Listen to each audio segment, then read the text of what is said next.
So hello and welcome back to Alicia's Life. So today another travel video in my travel series. Again, in case you're wondering why I'm doing a travel during a pandemic, I'm doing these kinds of videos when people can travel again and something I love. So yeah, I have written everything down on a pad, and today I'm going to be filming my solo travel tips for you guys. So yeah, I really hope these tips are helpful, and these aren't just like your normal basic tips. I have 10 tips in total, and I hope that you find this helpful, that you learn something. And yeah, if you do, please subscribe. See my next videos because I'm doing a whole travel series along with my normal videos. So yeah, if you enjoy, please subscribe to this, and yeah, let's get into it. Okay, tip number one I would say is camouflage with the environment. Now by this I mean try and blend in with the environment, because the last thing you want is to stand out. If you stand out, you become a target for pickpocketers, you become a target for tourist scams, a target in general. People can spot tourists a mile away, and it's normally because of what they're wearing. For example is if you're off to a country where there is a certain religion, like Muslim for example, and you're walking around in booty shorts and a crop top, you will draw attention to yourself and it will be negative attention. So if you want to like avoid that attention, make sure you do your research and know like what kind of things are acceptable to wear, so you can pack in advance. And if you're walking around the street, sure, like you're not having any flashy valuables on display or anything that would make you seem like an easy target. Number two is to research your destination before going. Now this is a good one because you want to research what the rules of that country are, because wherever you go there's going to be different rules, and you do not want to get in trouble or arrested for something that you didn't realise was illegal. Maybe it is like they have a certain time where you can't drink on the streets, or they have like a certain rule about crossing the road, so make sure you research that. Another thing I've put in here is to research about visas and religions. So again, research whether you need to get a visa for that country, because the last thing you want to do is to show up and you'll be denied entry because you don't have a visa prior to going. And the last thing you should research is religion. Again, like the last point I said, you do not want to be going to a country that is strong in religion and not know what to do in order to respect that religion. 3 is trust your intuition. If it doesn't feel right, don't do it. If there's a country that you want to go to but you feel it's not right for you, don't go. If you get to the hostel and you get bad vibes, don't stay. If you meet a group of people and you're getting bad vibes, then get yourself out of that situation. So trust your intuition is a big one for traveling, because you are looking out for yourself, is looking out for you, so intuition will be helpful for travel. I put a 3.5, so this is leading on from the last one, and I put if it's too good to be true, it probably is. By this I mean, say you've booked some obscure tour with like a travel company you have never heard from before and it's really cheap, it's probably too good to be true. Or if not, you might get there, the tour might go ahead, but it might be something completely different to what you're expecting. So just have your wits around you and know, like, if somebody is offering you something like in the street for example, it seems too good to be true, it most likely is. 4, this is one I highly recommend to everybody not to do, because I did this but I wish I didn't do it.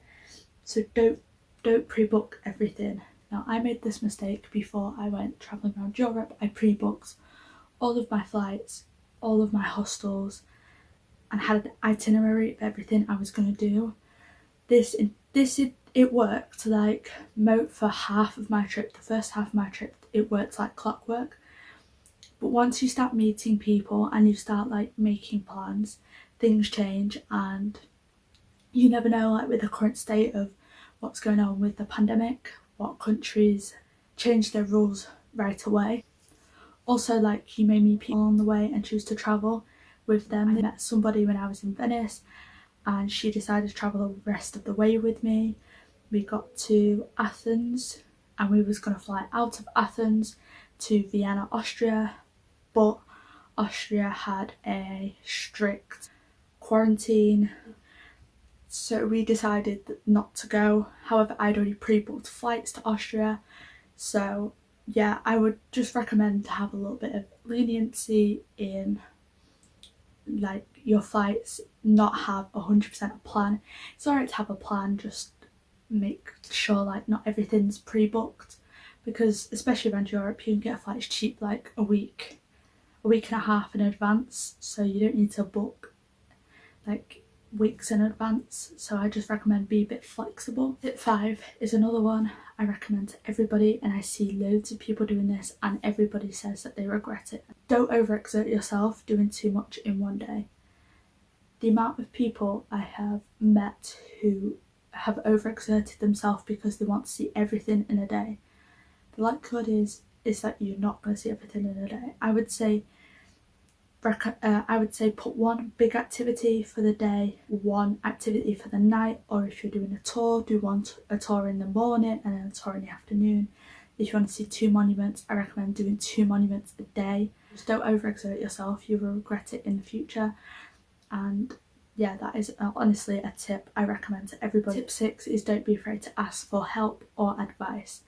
This is another strong one, like don't be afraid to like ask people in your hostel, like the hostel staff, for help and advice. They have been there a lot longer than you. They know the ins and outs of the city, so don't be afraid to ask them and say, oh, what's the best beach around here, or oh, do you recommend this monument, or is there anything that tourists wouldn't think of to look for that is like a hidden beauty of the city. Yeah, just don't be afraid to ask for help, especially if you're in a tourist area. Most people in tourist area do have some English, so if you speak to them and say where's this and point to it on the map, they will tell you which way to go and whatnot. So yeah, just don't be afraid to ask for advice and help, because it may help you in the long run. Tip number 7, if you meet other solo people on your travels and you're feeling like a bit lonely, don't be afraid to ask them to like if they want to come with you to dinner.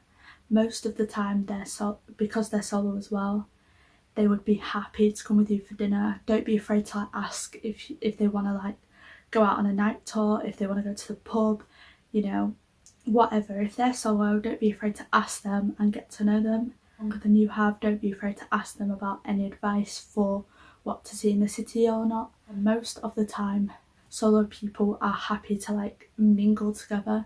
The amount of times I met people for the first time in that hostel and within 10 minutes they've been like, oh, do you want to come with me for dinner? I don't really want to go on my own. And I've been like, well, yeah, sure, you know, don't be afraid to ask.